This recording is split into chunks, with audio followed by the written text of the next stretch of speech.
Many words can be offensive depending on the context in which it's used. But this N word being thrown around by non-black people, it can cause a fury in a direction we don't want to go. But before we get there, let's take a look at this.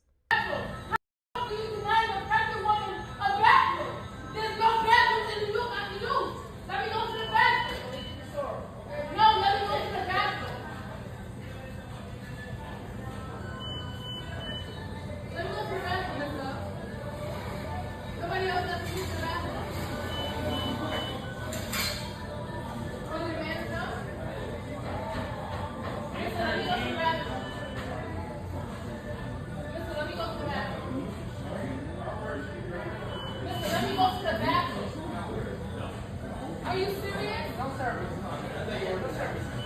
It's in service. You just come here to buy something to go to the bathroom. Let me go to the bathroom. Mister, let me go to the bathroom. Let me go to the bathroom. Let me go to the bathroom. Let me go to the bathroom. I gotta go mad because I go home and I'm mad pregnant. Let me go to the bathroom. How are you denying me? I shop at McDonald's all the time. I eat here all the time. Let me go to the bathroom. Let me go to the bathroom. I'm talking about the police. Much that is going wrong back there How are you denying me the bathroom? to hurt her. I'm pregnant.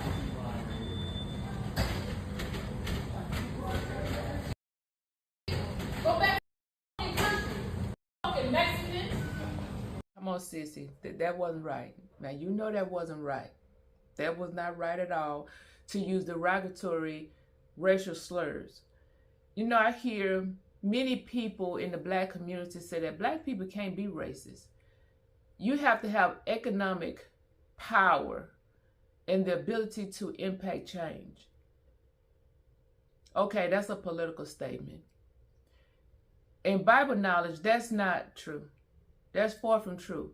All you need to have is hatred. Racism is not the word used in the Bible. We all understand that. But the word hate is there. It's the absence of love, which is respect. Love is respect.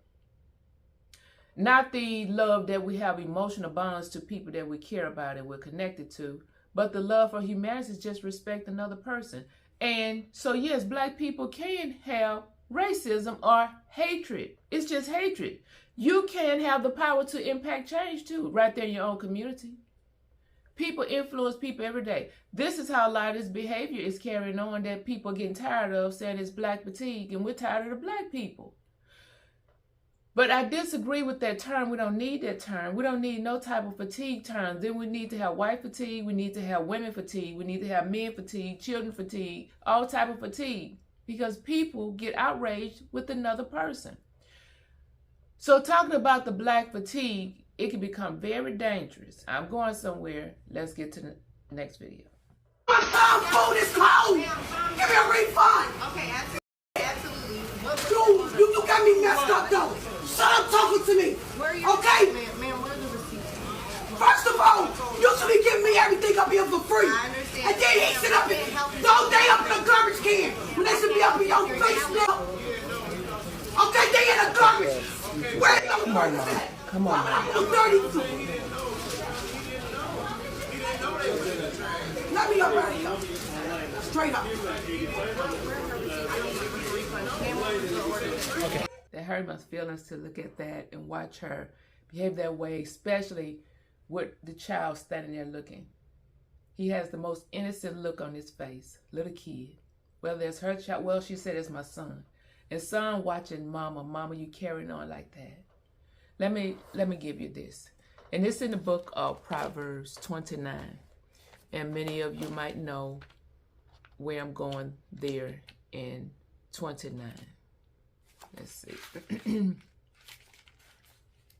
be there in just a moment, you all. Just a moment. That's not a good look. That's a bad influence for the kid. In chapter 29 of Proverbs, in the 15th verse, the rod and reproof give wisdom, but a child left to himself bring his mother to shame. Now, a child left to himself is not abandonment. That is lack of teaching. We see there in the first part of that verse, rod and reproof. Reproof is correction. And rod is not just chastisement. It can be, but it's also discipline and teaching. But nobody can give a child something that they don't have. And what you do have, all of us, every single human. Children are absorbing us, our energy and our behavior. All this kid can do, he just stand there watching mama. But he can't stay a kid.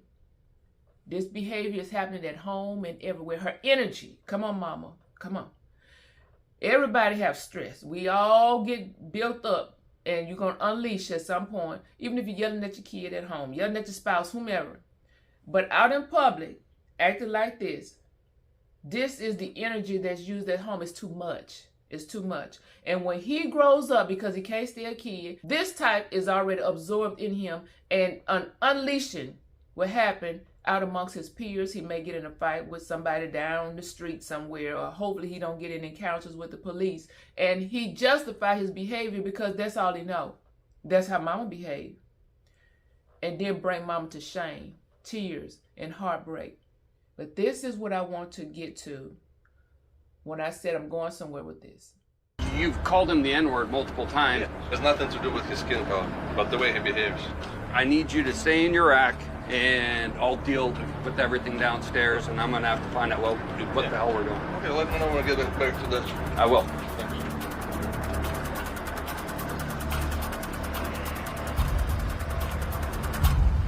Vasily is confined to his quarters. I don't need him on my boat. He is completely done. We're bringing him to Dutch. If I'm gonna try to secure a better future for this company, I gotta do what's best for him. Now he's jeopardizing his job for the sake of being comfortable to call somebody that N-word. So I don't know when this was recorded. It could have been before Shiloh Hendricks made her big debut with the N-word, and it could have been after. But at the same time, more people who are non-black could be getting comfortable and emboldened and relaxed, saying we've been quiet too long. It's time to start calling people derogatory terms. They've been calling us, let's go there. They've been calling us derogatory terms right in our face, jokingly, seriously, feeling like they have a right to embarrass us and call us out and call us anything that they want to. We're supposed to just sit back and take it. Why do that? I agree that black people should not use derogatory terms towards someone else, like the lady in the restaurant, McDonald's, earlier. She shouldn't be calling that man out of his name like that. Go back. If he's an American citizen, he is at home. What are you talking about? Go back to your country. America is the country. Let's look at this one, you all. Black fatigue is real. I think society as a whole is there. We are just so unbelievably fed up with the ghetto ratchet behavior, the victimhood. This is why people have black fatigue. I'm scared. I'm scared. I got this guy coming at me. I'm gonna get your list, okay? It's a little twisted on.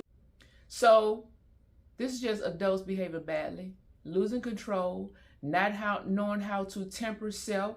The Bible says a man who don't know how to govern his own spirit is like a city without walls. No regulations, no rules, no city laws, no governance, no nothing, no policies, no procedures, no nothing in the city. It's just an outlaw city.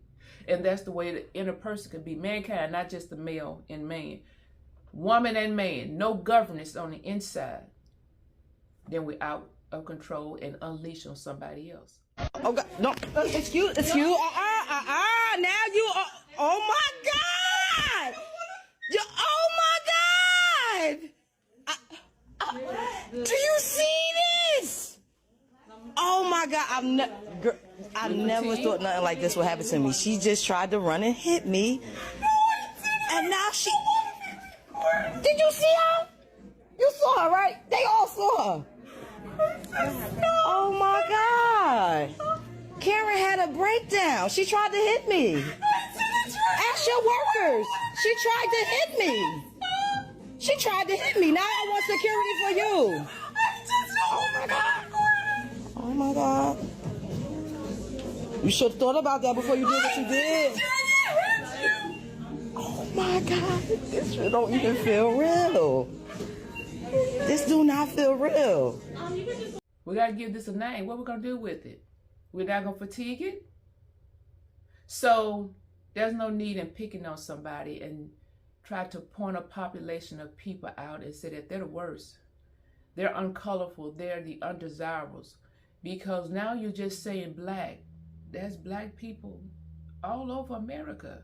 So how are you going to segregate the black people from the black people? How do you do that? Because you cannot stereotype people and say, well, they dress a certain way.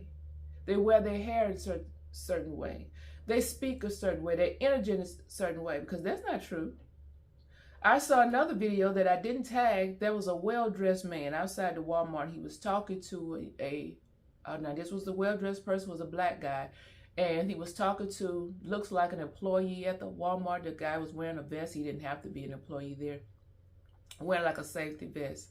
And this black guy, again, looked like a stately gentleman, as if he might be a business owner or an executive, supervisor somewhere, somebody who looked like they're doing something with their life. They're making strides of achievement, rather than the person that might be the stereotype of throwing themselves away and not doing anything with their life, around the way type of person, or a hood, ghetto type person.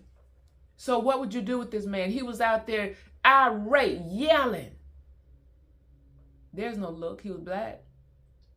So we can't pinpoint people and say this is the type, even though there's a bad behavior amongst a subsector of the black community that needs to be straightened up. You can straighten it up. Oh, yes, you can. Don't say you can't. But it's community, and it's how black people communicate intra the community, not going outside and getting into it with somebody who's non-black, inside the community, being harsh and mean to each other. So the solution is to care about people, to keep having these conversations. It needs to be addressed. Most definitely needs to be addressed, but not necessarily with this fatiguing thing. Address the behavior, because it's across the board. And love calls people out. When you don't love somebody, you don't want to say anything to them. You'd rather see them destroy themselves. So for me, I think it's a love conversation that the black community, the portion of black people who are addressing this, because it's unnecessary and it can be done better. This behavior can be turned around. And I don't just love black people. I want to see myself as a Christian and love people. Sissies of all ethnicities and brothers too, this is wrong. And you grown up, you're the ones that's monitoring and raising children, they're absorbing you.